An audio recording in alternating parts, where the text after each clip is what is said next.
Door de reorganisatie bij ziekenhuis de Sionsberg in Dokkum rijdt ze nu al van 30 tot 40 mensen haar een baan kwijt.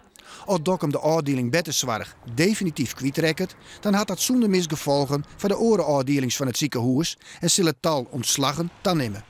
Ja, dat zou grote gevolgen hebben, met name voor de kinderafdeling. Daar is dan ook eigenlijk onvoldoende draagvlak voor als we geen tweede lijns verloskunde meer zouden doen.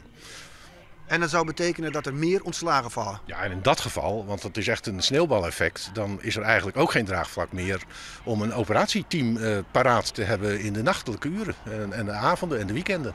Wat nu wel het geval is. Boven dat wil bestuursvoorzitter Wagenaar een financiële injectie van zorgverzekerde De Friesland om de afdelings cardiologie en orthopedie weer open te krijgen.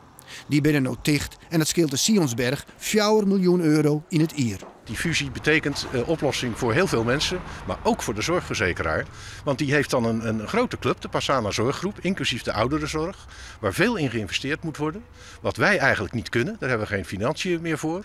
Maar Nijsmellingen wel en die is ook bereid en in staat om die investeringen te doen. Dat weet de Friesland ook, dus ik zou ze inderdaad oproepen, jongens, even nu actief meehelpen en ook geld laten zien.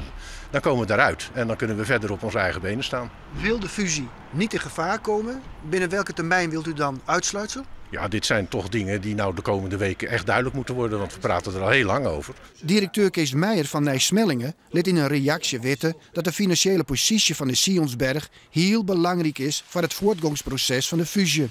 Hij is de roer op dit stuit druk in onderhandeling bij de Friesland.